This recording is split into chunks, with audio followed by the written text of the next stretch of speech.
कल अपन सब जने मिले थे। आज पुनः निवेदन करने के उपरांत सभी मेरे से प्रेम करने वाले बंधु बहन, मेरे से दिल से राग करने वाले, दुलार करने वाले आप सभी लोग पधारे हैं। मैं आपके सबके चरणों में नमन करता हूँ। अभी वक्ताओं ने यहाँ पर अपनी बात को रखा। मुझे भारतीय जनता पार्टी ने टिकट नहीं दिया, उसका मुझे गम नहीं। मुझे गम उस चीज का है जिसने भारतीय जनता पार्टी को 12 वर्षों तक डुबाने का काम किया। हमारा महिला समृद्धि बैंक चलता है यहाँ, वो भारतीय जनता पार्टी का रिलेटेड बैंक है। 2 बार उस बैंक के चुनाव हुए। आदरणीय महामहिम जी ने मुझे एक बार सह प्रभारी बनाया, दूसरे बार प्रभारी बनाया और दोनों ही बार चुनाव हुए।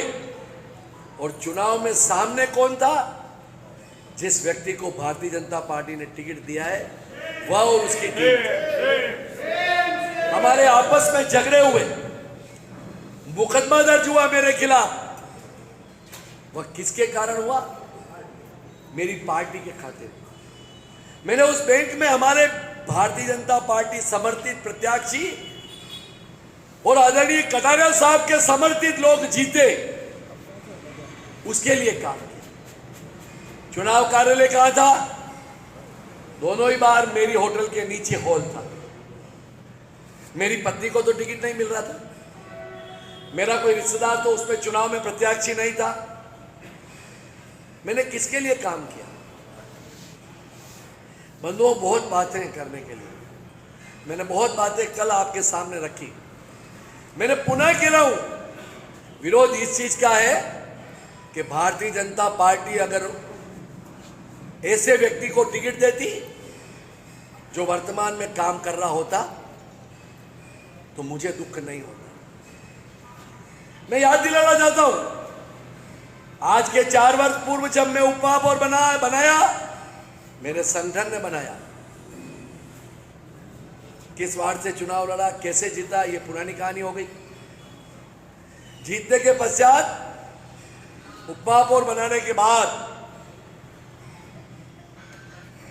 मेरा चरित्र हनन करने का काम उस व्यक्ति ने किया जिसको पार्टी ने टिकट दिया। मेरी बहनें पार्षद महापौर जी कक्ष में बैठी हुई थी, वहां पर मां बहनों की गालियां दी उस व्यक्ति ने जिसको पार्टी ने टिकट दिया। मुझे दुख हुआ, मेरे सीने में दर्द हुआ, मैं हॉस्पिटल एडमिट हुआ और उसके पश्चात उस व्यक्ति ने कहा कि यह नाटक कर रहा है जिस व्यक्ति को पार्टी ने टिकट दिया। विरोध इस चीज का है। पार्टी टिकट देती, मैंने कल भी कहा, ऐसे व्यक्ति को टिकट देती जो पार्टी का काम कर रहा है, मुझे कोई आपत्ति नहीं थी और उम्मीदवारों की कमी नहीं थी। बार बार कह रहे हैं कि पारस, अरे पारस तो जनता की सेवा के लिए ही पैदा हुआ है और ऐसा नहीं है, ऐसा नहीं है।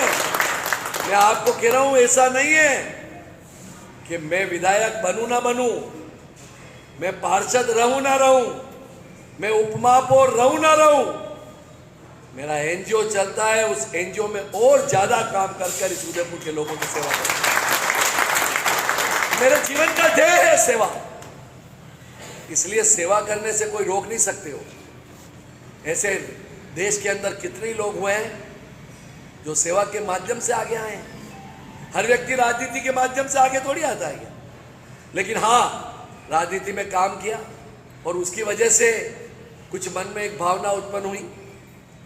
अगर आज मैं नाम लेना चाहता हूं, आज मेरे प्रमोद जी सामर को टिकट दिया जाता, आज रविंद्र सीमाली को टिकट दिया जाता, तो मेरे विचारों के साथ मतभेदता हो सकती है, लेकिन मैं आप सब लोगों को कष्ट नहीं देता, विरोध नहीं करता।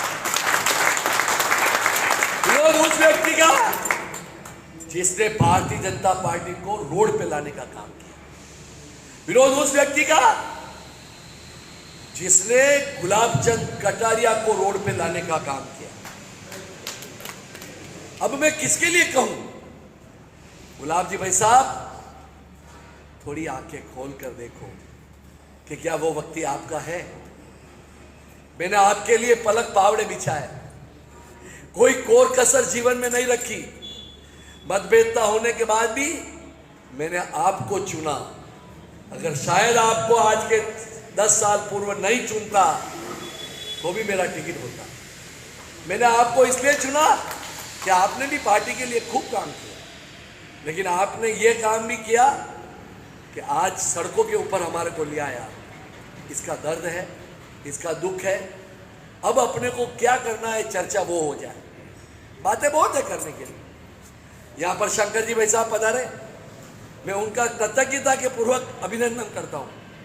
वो कांग्रेस के पदाधिकारी रहे, उनके मन में टीस इस चीज की है कि हमारे भाई के साथ बुरा हुआ। मंच पर महेंद्र जी भाई साहब पधारे, राजनीतिक कार्यकर्ता नहीं है। ऋषभ जी राजनीतिक कार्यकर्ता नहीं है। अनिल जी राजनीतिक कार्यकर्ता नहीं है। विनोद जी राजनीतिक कार्यकर्ता नहीं है। निर्मल जी राजनीतिक कार्यकर्ता नहीं है।